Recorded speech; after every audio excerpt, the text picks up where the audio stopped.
Hey Subbies and Friends, this is Lady T, and today I'm sitting here with my sister Ebony. Hello. And we're both going to talk about our natural hair journey today. So, if some of you might know that I became natural years ago. I've been natural probably over a decade, but I wore weave braids for several years because I didn't know what to do with my hair, and I just felt weave braids was a way to tuck my hair away and not think about it, and it worked. My hair grew in college, but I didn't know what to do with my hair, so it ended up falling out again, and I went back to the weave braids. But then the natural hair community, I somehow found the natural hair community, and then I started following some of the techniques like washing your hair every week, protective styling, and I saw my hair grow again. But I started my journey with medium length natural hair, and it felt like it grew kind of quickly. But unfortunately, not too long ago, I did go through a thinning hair experience, so I had to slowly cut my hair and allow it to become even, and took a couple years, but here I am today. This is where I am. My hair is recovering. I don't have any thinning, but I'm natural and I'm following my regimens that I've learned from the past, but still having some struggles with doing everything weekly. But there's a lot of room for growth, but I have come very far.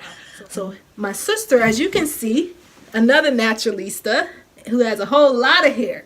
So I'm going to go ahead and let her talk about her journey. So my journey is about 5 years ago, August to be exact. I was my last perm. Perm my hair in August, and then that was my last perm. I was like, you know what? Let me follow what my sister been saying to me and her advice, and not get a perm no more. I just decided that, even though I see myself eventually going natural, I just decided that would be my last perm, and here I am today. It took about 2.5, almost 3 years for the perm to be fully out, and now it's out, and this is the result of it.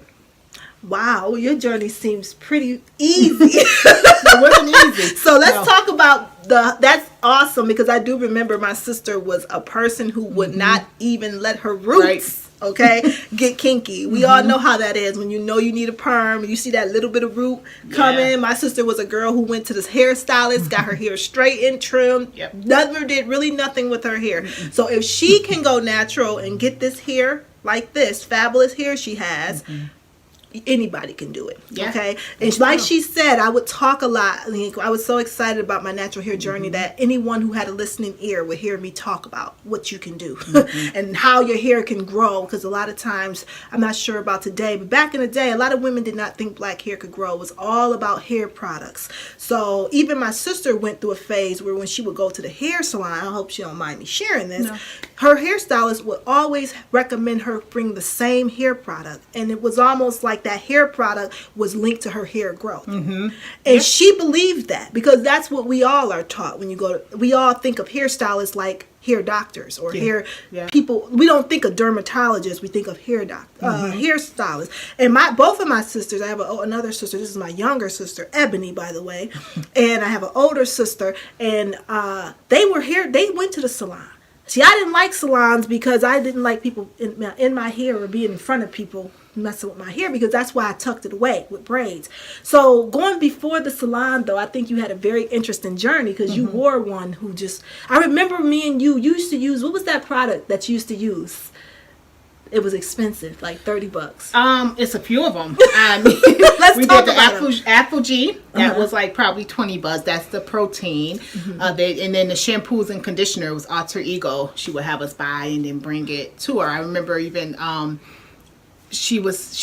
asked her about not getting a perm no more, because I would see other girls who had beautiful hair, and I'm like, you know, what are your advice of me, or what do you think of me not getting a perm? And she said she was totally against it. She said, oh no, you have to get a perm, and you know, because I'm seeing her pretty much blow dry people roots out. So I'm like, well, that's my goal. That's what I want. That's why I get perms. Right. And then she was against it. So now, why did she say she was against you getting a perm? Well, you said she was against you not getting a perm. She was against me. Yeah. She was against me, to stop getting perms. So you were telling her you wanted to stop getting perms. And she said that was a bad idea. Yep, I was asked her advice about that. She said she didn't think it was a good idea. Fast forward, once I went natural, I stopped going to her because I figured, well, she promoting perms. wasn't no point in me going to her anymore. And then I seen her in the store and she asked me, what happened? And I told her, well, I'm natural now. She said, oh, I do natural hair. And I'm like, oh, really? And she's like, yeah, it costs, it's a little bit more money because of it's more work you have to do to it. But I do natural hair. And I'm like, oh, okay. But I didn't go back to her because of, she's rough, you know, and then with natural hair, I mean, she's brushing it and combing it and the heat too, now that you know more. I didn't go back to her, so. Okay, so that's a very good point, because I know this was years ago, so I'm sure if we were probably to go to that stylist, I would hope she's evolved. Yeah. I think a lot of natural women women who were natural or trying to be natural experience that. You don't always get a lot of support. I'm not sure about today, but back about 5 years ago, you definitely didn't get a lot of support if you said you wanted to go natural for whatever reason. Some of the stuff you said, though, the high expensive hair products, that same mythology of hair products leading to hair growth. Exactly. You didn't really like a lot of her techniques because you were listening to me and other people in the natural hair community where you were seeing like, wow, these people have long hair, but they're not doing all this damaging stuff. But you felt when you went to her, you said she was rough. What about what she did was rough? Well, I feel like she was heavy-handed. Like when she would blow dry my hair and use that brush that goes all the way around and just, you know, really go in your hair and put that she burned us all the time. Put that blow dryer on your scalp pretty much and just to straighten it out. Yeah. And you still had a relaxer even though she was putting all that hair. Yeah, but she did say to me, like, even when I said about stop getting perms, like, well, you don't have to get them every 6 weeks. You can do them every 2 months to 3 months. You don't have to get them, you know, some people get them every 6 weeks, but that was her advice. But yeah, even with a perm, I mean, after, you know, once you see a little bit of new growth, that's when she would really put the... Right, and that's where the 6 week come from. And when you start to learn about how hair is and how it grows, you realize every pretty much 2 months, you should have a half an inch of hair. And that's usually when you start to see that new growth. And one thing I used to always say to people, and this is not my information, this is me learning from a plethora of women who shared their journeys about natural hair. You know, that new growth is an evidence that your hair is growing. So a lot of times they try to act like it's this product or that you need to do this and that to get your hair to grow. Your hair is always growing. And we know, many of us, it's retaining that length that's the problem. And I like that you said you noticed things were kind of rough. Not only I'm sure was she rough, we were a lot of us was rough with our hair, period. That's why it wasn't growing. Things like not protecting your hair at night, that's a big problem right there. You know, just using hair tools like combs and heating appliances, you know, what is it? The straightening flat iron. All that. I remember I used to use that little straightening square flat iron and I would always see hair around it. No matter what I did, it was hair wrapped around it because, you know, they teach you to do it and pull your hair. And I didn't know what I was doing. And none of us do. And that's why sometimes it almost feels like we're getting taken advantage of with the whole hair product thing. And that's why I'm kind of reluctant when I have people ask me, what products do you use? I always want to sway them away from the product because I know the product is a very, very small portion of hair growth and hair success. That's why you see women who have the longest hair, like for instance, someone like Chicoro, who's very popular. She wrote the book, what was the name of the book she wrote? I forgot. But y'all know it because y'all know Chicoro. But basically, she uses petroleum jelly on her hair. And she has hair down to her behind. Wow. She does not use all these, from what I remember, a lot of complicated products, you know, because she understands that moisture, the petroleum's just there to coat the hair and keep that hair, the moisture in. But anyways, you know, I do remember, I wanted you to share the journey about the hair salon experience because I just remember that it was such a big part. I remember you would go to the hair salon stylist and every time your hair wasn't really growing, not coming for you, but a lot of women, we're not seeing that success, but we keep going. Why is that? Now, see, I feel like my hair was healthy and it was growing, but it wasn't growing. My hair always pretty much grow at the same time. I didn't, and so I was retaining that, and it looked healthy and stuff like that, but it just wasn't going past that, and that's another reason what made me like, you know what else I got to lose regarding going natural, you know. So.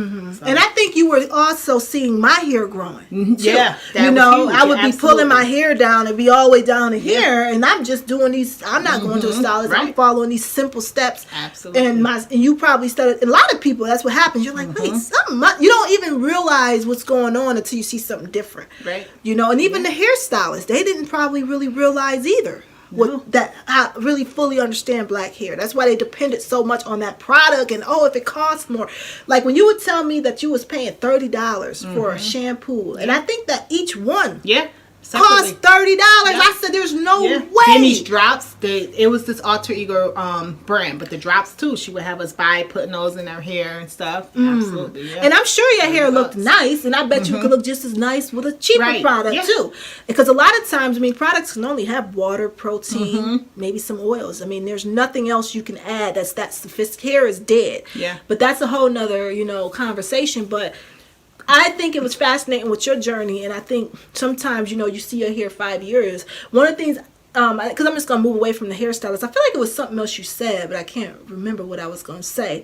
I know you said about she was rough. Another thing I know you couldn't stand too was the time you had to wait. Oh, yeah. You used to leave. I'm very impatient, yeah. And that's the thing. She knows that after like 15 minutes, I will go. Absolutely. Because I don't got the time. You go to the salon, you're going to be in there a couple hours. That was my limit, 2 hours. That's another problem for me. But some people will be in there 6 to 7 hours. That is crazy. Yeah, that's really crazy. I can't even imagine that much time just to sit with somebody and they're not even doing my hair. Why? That is hair that serious? I know. You're just sitting there. I'm like, I can't.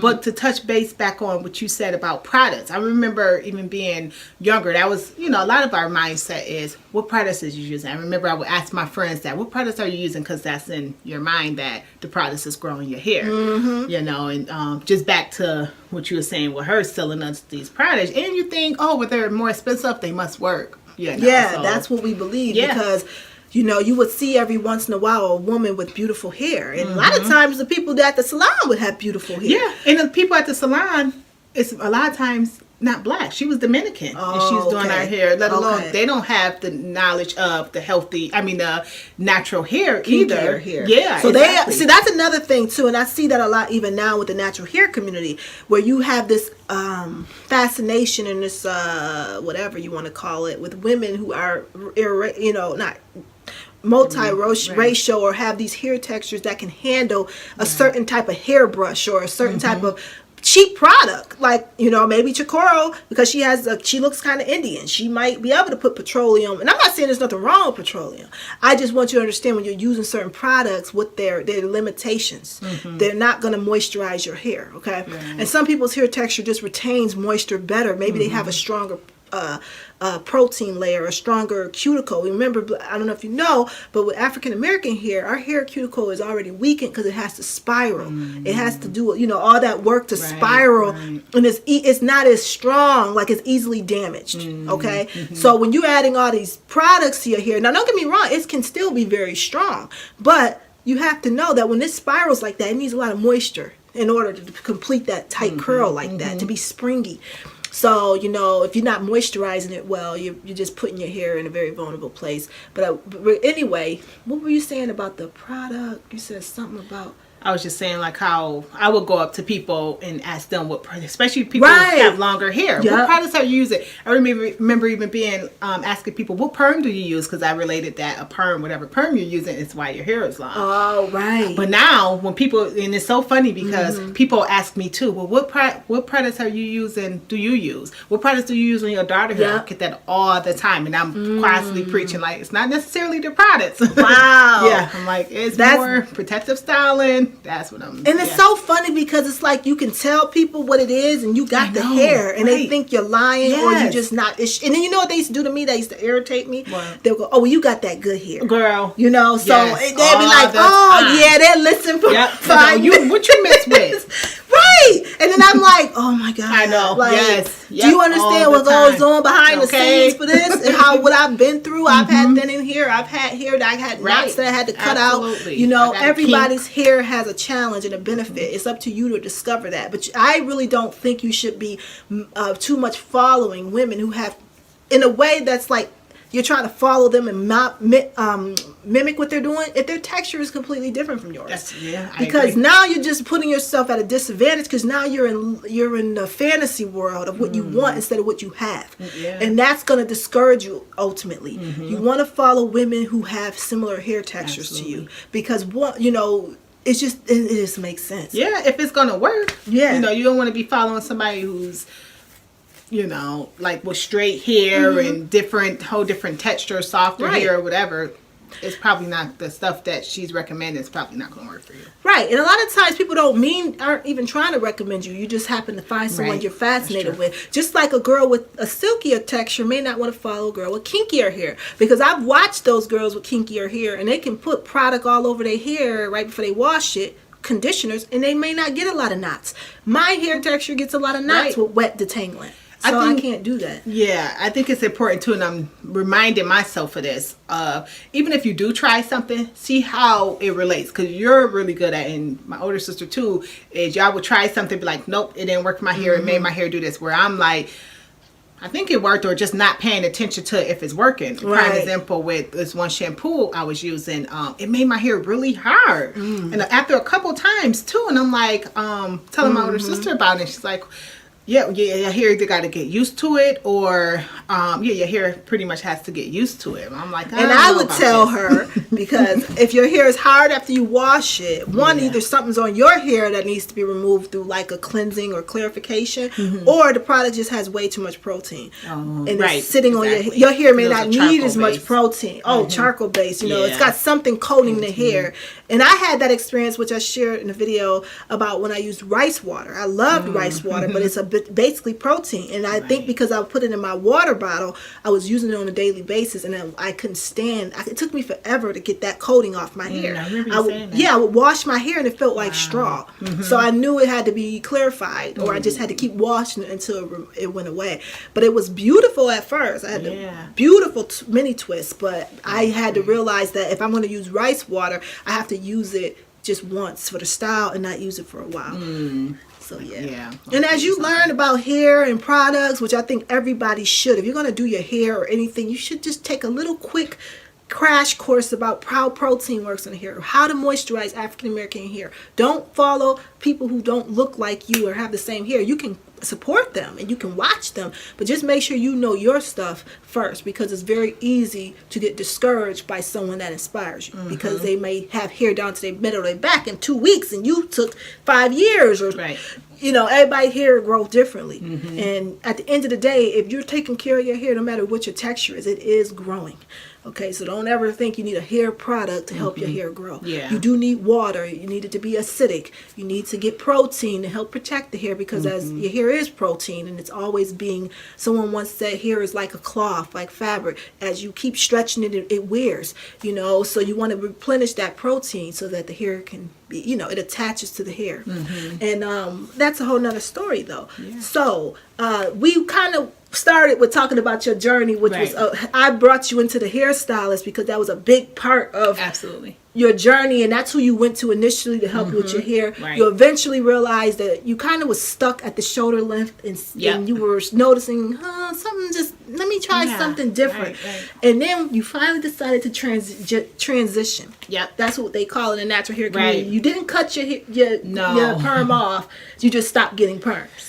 I stopped getting perms, and I was still straightening my hair doing that, but I stopped getting perms, and it wasn't that hard going through it because I'm super basic. I'll just wear my hair back into a ponytail and then a bun tucked in, so it wasn't super hard going through it. I wish I would have probably went earlier, and maybe even chopped it more, so just to give it more of a boost to help it, really. So you wish you would have kind of cut it and got there quicker. Even cut it just even maybe an inch or two, just to help it, only because what else I had to lose if I'm wearing it back. I mean, sometimes I'll wear it out, as what do you think made you hold on to those ends, those relaxed ends? Just because the length, honestly. So you still had that mindset. You didn't want to cut your hair because you wanted to keep the length you had. I can understand that, because when I lost my hair through thinning, I took the route of slowly allowing the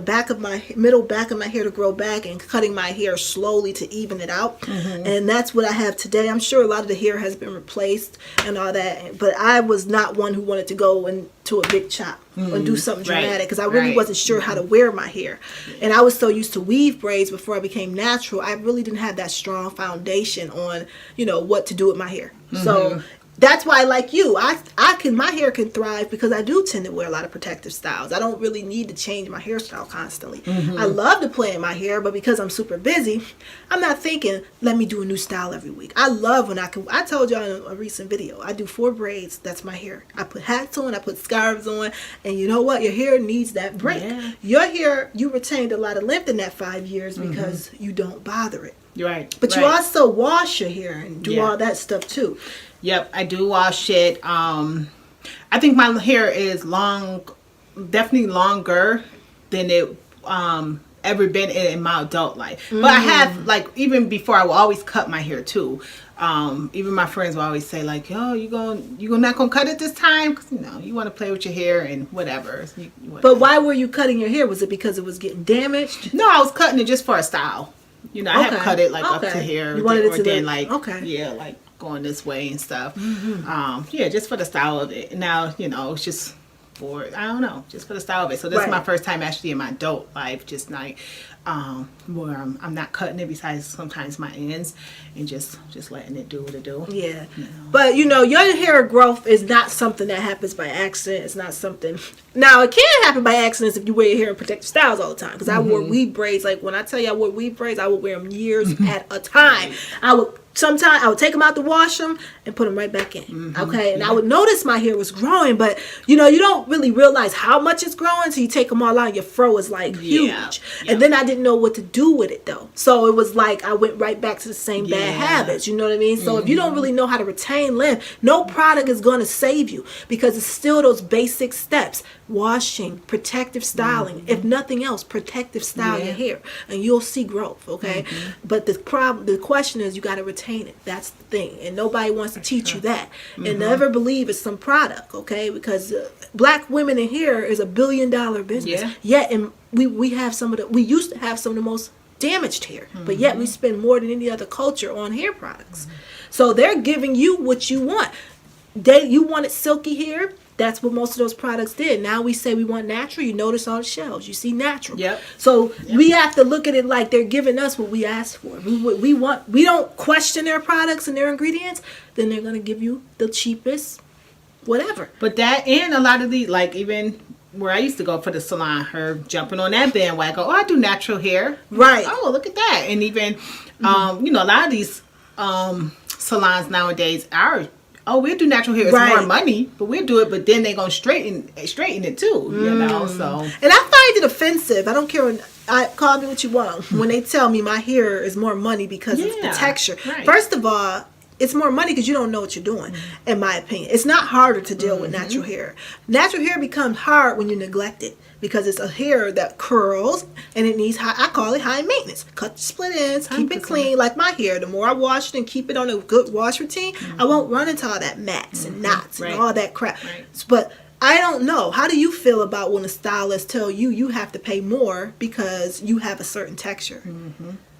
What is the justification for that? I don't get it. Even, I mean, they'll do where you got to pay more because it's longer, you know. I don't like that either, because what are you paying more for?